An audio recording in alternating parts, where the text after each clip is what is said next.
The next match, the triple threat match for the North American title, Damian Priest versus Leon Ruff versus Johnny Sameface. Brian, you remember back in the Attitude Era when Mick Foley and Steve Austin and The Rock and Triple H, all of them were doing three-ways with Taka Michinoku and Crash Holly? You remember that, don't you? You're being silly. Of course, that never happened. And this is the same company, and I don't know why. Every time I see Damian Priest, I say, my God, this is the first fucking full-grown adult believable star that I've seen in so long. And he's in this, even though it's a North American title, it's still a middle card comedy deal. With two guys, he's twice their fucking size. Neither one of the... Leon's working hard. He's infectious. He's gotten over with me on a likability basis, but seriously, and fucking Gargano, he's a future WrestleMania main eventer if he switches and becomes a referee, maybe. And then at the first of the match, Priest disappears immediately after it starts so that the two little guys can flip around. But almost anything Priest does or says, how he reacts, you can see star, you can see natural all over him. But going through these contrived spots where somehow, believably in their mind, these two dwarves can take over or have an advantage or stay away from him, it was stretching it. It just gets ridiculous. They did one fantastic spot, which is, they lost the opportunity to have poor Leon picked up with a spatula and carried out, was when Damian Priest threw him, power bombed him or razor's edged, whatever, through the barricade. That looked great. I think the one behind it fell down too, and I don't think they planned on that because one of the crew members like, shit. But then more of the same, we had to watch Priest against Johnny Sameface.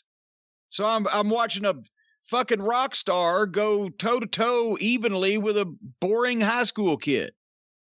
And then Leon comes back. He comes Spirit of 76 without even being wrapped up. I had zero interest in this match whenever Priest was not involved in it, and that was most of the time. And then finally, toward the end, he kicks the shit out of both of them, Priest that is. But then, did you see the spot where Johnny tied him up in the ropes, tied his arms in the ropes on one of the rings and was trying to beat Leon while Priest had to watch. And at first, when he tied him up, Priest had to tell him, hey, one arm's not in. So he put the other arm in. And then it was like the announcers were talking like, oh my God, Priest is helpless. He has to sit here and watch while Johnny defeats Leon for the title. The arms tied in the ropes gimmick only works if somebody's on you and watching you. You can't just walk off and leave somebody like that because all they have to do is roll backwards. And finally, he just did that. Got his arms out. So then, anyway, finally, Priest gets a choke slam on Johnny, and then three ghosts appear in the ring and jump on Damian Priest because, of course, everything now, even triple threat matches, have to be no disqualification. Everything's now got to be no disqualification because they're not smart enough or talented enough to figure out how to work around things like the rules. So three ghosts jump Damian Priest and he beats them, and then three more of them show up and he beats them up.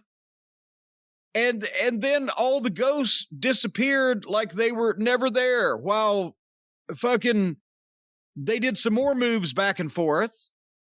And then Priest is ready to put Johnny away again, and another ghost comes with the fucking pipe and whacks Damian Priest, and then Johnny hits a DDT on Leon, 1, 2, 3, and I fucking give up. The only reason to potentially have this match on a big show and make it palatable is put this belt on Priest and put him in with some adults. And he gets neutralized by 6 interchangeable ghosts, 7.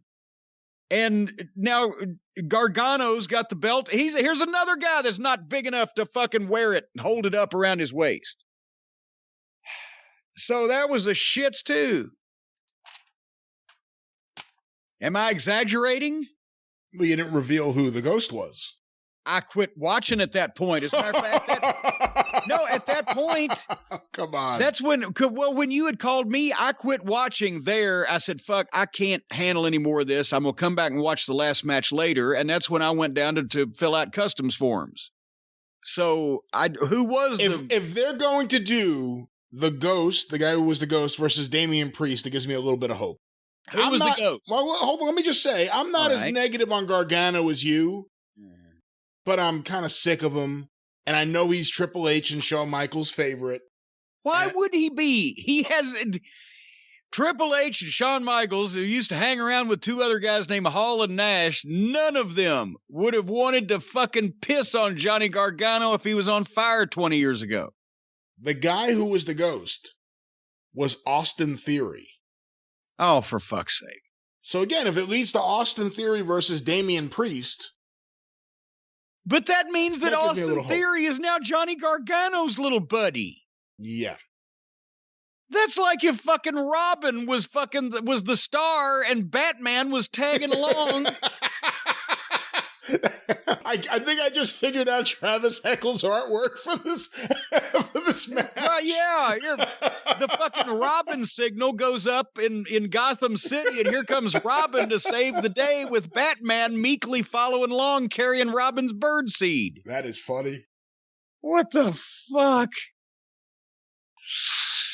Well, there you go. Well, I wondered where Austin Theory was. I was hoping he'd actually really quit and he was going to pop up somewhere else. They might put him on TV once in a while. But so now I've got hope here. But if he's going to be stooging for the goof, oh well.